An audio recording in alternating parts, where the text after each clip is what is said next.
जानती हो ना, चाबियों का छल्ला एक कुशल गृहिणी की निशानी होता है। हाँ, जब बाबा थे तो माँ की साड़ी में हमेशा बंधा होता था छल्ला। बस, तो तुम चाहो तो तुम्हारी साड़ी में भी बंधा हो सकता है ये छल्ला।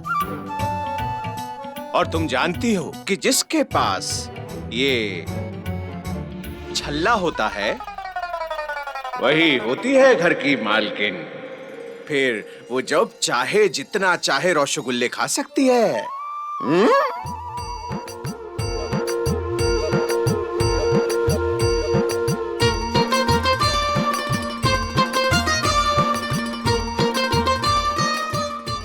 बस दो ही कमजोरियां हैं बहू की, उसकी मां और रसगुल्ले। और दोनों का ही अच्छी तरह इस्तेमाल किया है मैंने अपनी बात मनवाने के लिए। बौंदिता जरूर छल्ला चुन के कुशल गृहिणी बनने का निर्णय लेगी। तुम हो इसकी जिंदगी का श्राप, उसके दुख का कारण। उसके साथ जो भी हो रहा है उसकी जिम्मेदार तुम हो। अपनी पत्नी को बोलो कि यहां से चली जाए, वरना मैं कुछ कर बैठूंगा।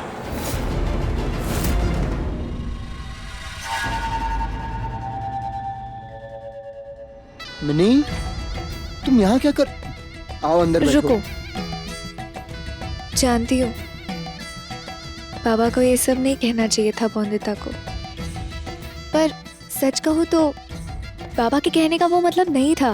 वो बस मुझे इस हालत में देखकर गुस्से में कह गए। समझ सकता हूँ मैं मिनी, उन्हें चिंता हो रही है ना तुम्हारी। पर मुझे ये बात समझ में नहीं आई कि तुमने बौंदिता को क्यों डांट दिया। देखा नहीं तुमने, उसकी आंखें गीली हो गई थी, रो कर गई वो बेचारी। सही कहा मिनी तुमने, बुरा तो मुझे लग रहा है। पता है काका ने क्या क्या करवाया बौंदिता से? मिनी, काका ने बौंदिता से चक्की पिसवाई, रसोई के काम करवाए उससे। ये सब करके इतना थक गई होगी तो पढ़ाई में मन कैसे लगेगा उसका? चाह कर भी कोई पढ़ाई में ध्यान दे सकता है क्या ऐसे? हाँ मैं जानती हूँ, पर मैं ये भी जानती हूँ कि बौंदिता बहुत तेज है, वो पढ़ाई बहुत अच्छे से कर लेगी। हाँ मिनी, बौंदिता बहुत तेज है, तभी तो इतनी सी उम्र में भी ऐसे तर्क करती है, ऐसे प्रश्न पूछती है कि बड़े बड़ों के पास जवाब नहीं होता उनका। हाँ, न्याय करेगी औरत, सबक भी सिखाएगी और जरूरत पड़ी तो दंड भी देगी औरत। मिनी, बौंदिता अधिकारों की बातें करती है, भेदभाव पे प्रश्न उठाती है, बदलाव की बातें करती है मिनी बौंदिता। जानती हो मिनी, मुझे पूरा भरोसा है कि एक ना एक दिन बौंदिता औरतों को समाज में वो स्थान दिलाकर रहेगी जिसकी हकदार हैं औरतें। इस पुरुष समाज में आदमियों के बीच रहकर अपनी जगह खुद बनाएगी बौंदिता और दूसरी औरतों के लिए प्रेरणा बनेगी।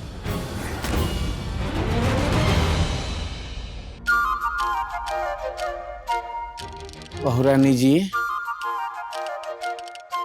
बहुरानी जी,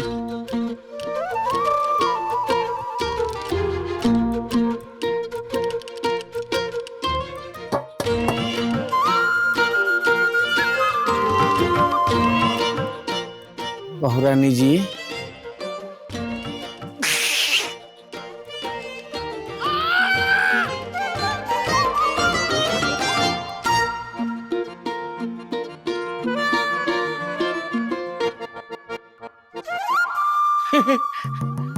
बहुरानी जी, पिछले 5 मिनट से हम आपको देख रहे हैं।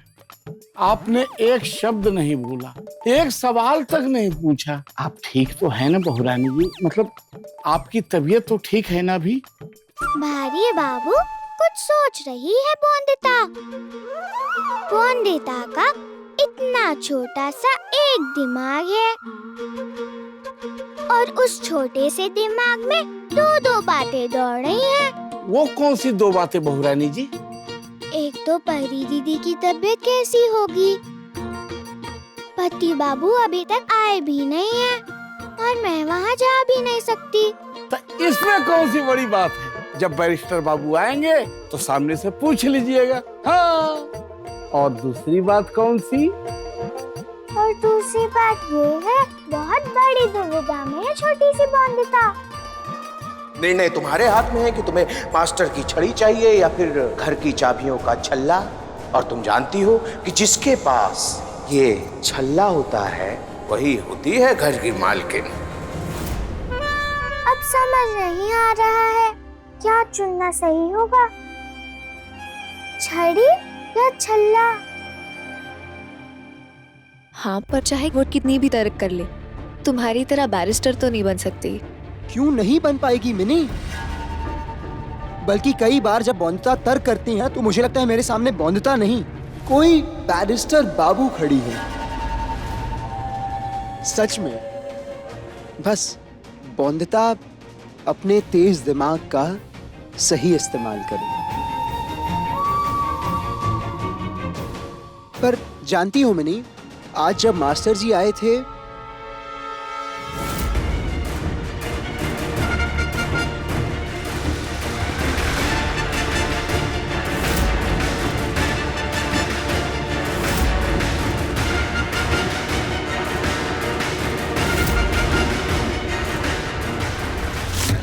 पर मिनी, सच ये है कि मैं जानता ही नहीं कि किसकी बात सच्ची है। बॉन्दिता की अपनी कहानी है और मास्टर जी की अपनी कहानी। अब किसकी कहानी सच्ची है, किसकी झूठी, ये मुझे पता लगाना होगा। और पता तो मैं लगा कर रहूंगा मिनी।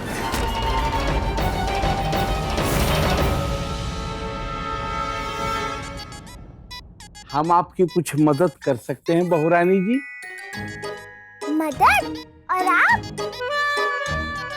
वैसे ही जैसे आपने लूची बनाने में मदद की थी मेरी। इससे तो खाने वाली लूची नहीं, पीने वाली लूची बन सकती है। अब क्षमा कर दीजिए बहू रानी जी, हम इस हवेली के छोटे मोटे नहीं, मतलब छोटे से नौकर हैं। बहू रानी जी, हम अपनी नौकरी बचाने के लिए वो सब कह गए। हम डर गए थे, बड़े मालिक हमारे साथ पता नहीं क्या करते। क्या करते काका सची जी? ज्यादा से ज्यादा मुर्गा बना देते।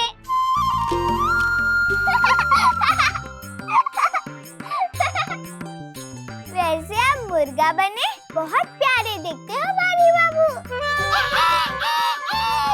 ऐसे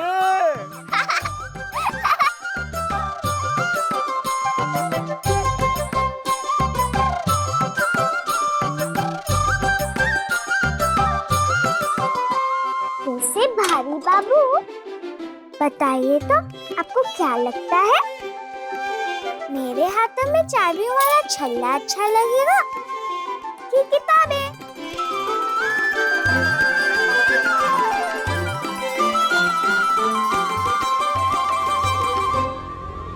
कौन है वहाँ? जी मालकिन।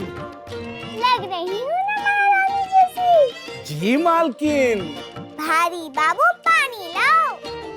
जी मालकिन। नहीं। भारी बाबू रसगुल्ला लाओ। रसगुल्ले? जी मालकिन। नहीं। भारी बाबू संदेश लाओ। जी मालकिन। नहीं। कोयली दीदी को बोलो पानी गरम करे। जी मालकिन।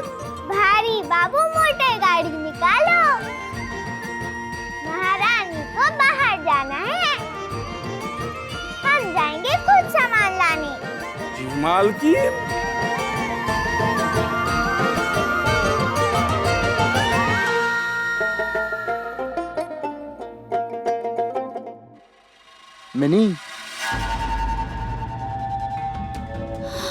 क्या मास्टर जी ने बॉन्दिता पर हाथ उठाया। वही तो। पर अनिरुद्ध, उन्होंने मुझे भी पढ़ाया, आज तक कभी मुझ पे हाथ नहीं उठाया। बल्कि वो तो ये कहते थे कि शिक्षा मार से नहीं, प्यार से दी जाती है। पर बच्चे पशु थोड़ी हैं जिन्हें मारकर धमकाकर सिखाया जाए। हाँ मिनी, मास्टर जी ने मुझे कहा भी था कि तुमसे पूछ लूं, उन्होंने तुम्हें पढ़ाया है ना, इसीलिए तो और सोच रहा हूँ कि बॉन्दिता झूठ क्यों बोलेगी। हाँ, पर बॉन्दिता ऐसा नहीं कर सकती। क्या पता बॉन्दिता को पढ़ना ही ना हो, इसलिए वो बदमाशी कर रही है। छोटी है बॉन्दिता, और बच्चे तो बदमाश होते ही हैं। गुड्डी गुड़ियों में उसका ज्यादा मन लगता होगा। पर मैं जानती हूँ वो जल्दी ही समझ जाएगी उसके लिए क्या अच्छा है। मैं सब समझता हूँ मिनी, इसीलिए कल जब मास्टर जी आएंगे ना बॉन्दिता को पढ़ाने, तो मैं वहाँ उन लोगों के साथ बैठूंगा ताकि मैं खुद देख सकूं कि कैसे पढ़ाते हैं मास्टर जी, और क्या सच में बॉन्दिता उतनी बदमाश है जितना मास्टर जी कह रहे थे। तुम तो जानती हो ना मिनी, कितनी कम लड़कियों को तुम्हारी तरह पढ़ने लिखने का मौका मिलता है। लड़कियां तेज होती हैं, समझदार होती हैं, फिर भी उन्हें पढ़ने का अधिकार दिया ही नहीं जाता, और इसीलिए उनकी सोच ना एक सीमित दायरे के बाहर जा ही नहीं पाती। घर की चार दीवारी के बाहर दुनिया देखना ही नहीं चाहती औरतें। मिनी, तुम पढ़ी लिखी हो तो देखो कितना फर्क है ना तुम में और तुलसीपुर की बाकी औरतों में। मैं भी बस यही चाहता हूँ कि बॉन्दिता तुम्हारी तरह पढ़े लिखे। ये चाहना कुछ गलत है क्या मिनी? पढ़ेगी लिखेगी तभी तो समाज में बदलाव ला पाएगी ना बॉन्दिता। खुद साक्षर बनेगी तभी औरतों के लिए नए समाज का निर्माण कर पाएगी ना बॉन्दिता। मिनी, मैं सच्चे मन से बस यही चाहता हूं कि बॉन्दिता के माथे से अनपढ़ होने का कलंक मिटा दूं। उसे वो सारा ज्ञान मिले जो इस दुनिया में है, और फिर उसी ज्ञान के दम पर हवेली के चार दीवारी से बाहर निकलकर बॉन्दिता दूसरी औरतों के लिए मिसाल बने। बॉन्दिता बदमाश बॉन्दिता नहीं, बैरिस्टर बाबू बॉन्दिता बनी। अभी भी तुम्हें मुझसे ज्यादा बॉन्दिता की चिंता है अनिरुद्ध, बस ज्यादा समय तक ऐसा रहने नहीं दूंगी मैं।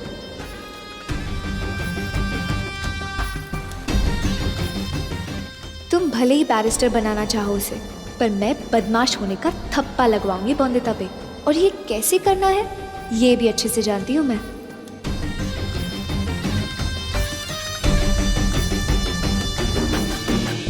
भारी बाबू, महारानी को गर्मी लग रही है, चलो पंखे करो।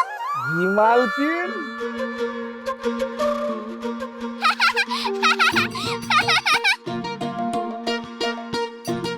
भारी बाबू, लग रही थी ना मैं महारानी जैसी?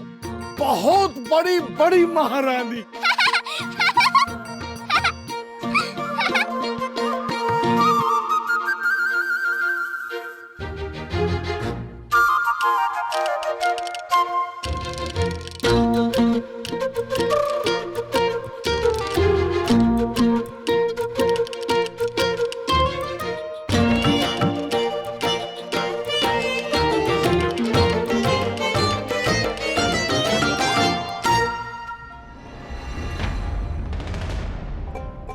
भारी बाबू, अब ये समझो कि ये किताब है मेरे हाथों में, और ये चाबियों का छल्ला किससे चुनूं?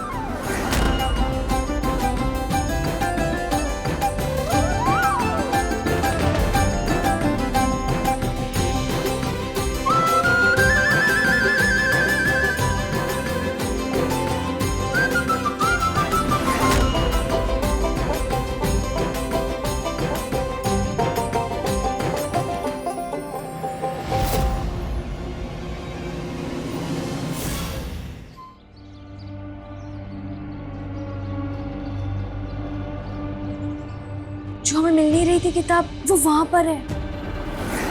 हे भगवान, आज अगर बाबा ने वो किताब देख लिया तो अनर्थ हो जाएगा। संपूर्ण कुछ करो।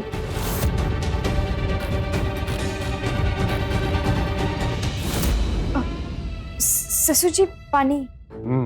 रख दो। चूहा चूहा चूहा चूहा, हाँ, बहुत बड़ा चूहा है। चूहा कहाँ से आया? क्या हुआ? हाँ चूहा चूहा, आप लोग बाहर जाइए। माँ माँ बाहर जाइए। हाँ।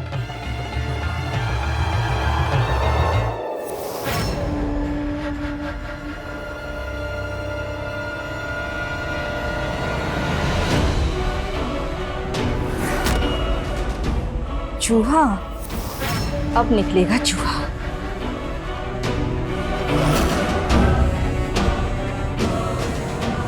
गया, आप लोग अंदर आ जाइए। माँ। है ना चूहा? हाँ माँ।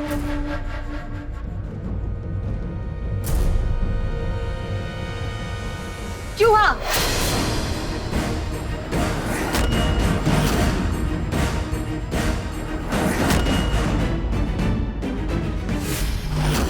दुग्गा दुग्गा, कौन लाया घर में ऐसी अश्लील किताब? बहू, तुम कोई किताब पढ़ रही थी ना?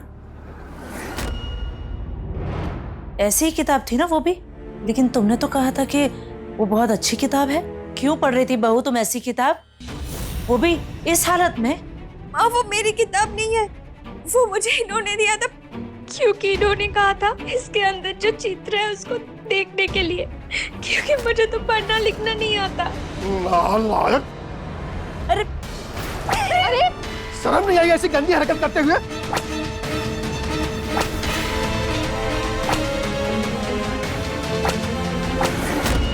अरे बाहर चल, तेरी शुद्धि करनी पड़ेगी नालायक। गंगा जल और पानी लेकर आओ। अरे लेकिन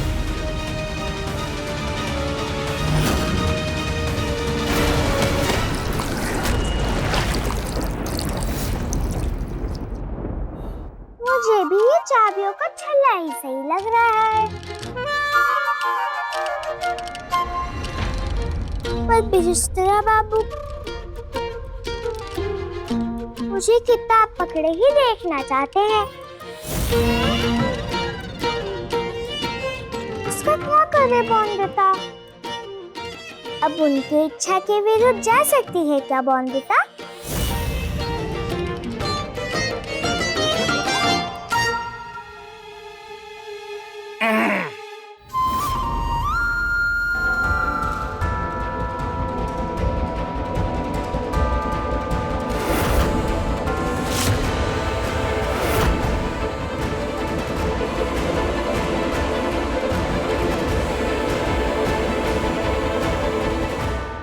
वाह बहू वाह। अरे कितने सुंदर बर्तन साफ किए हैं तुमने। वाह वाह वाह वाह वाह, एकदम नए जैसे चमक रहे हैं।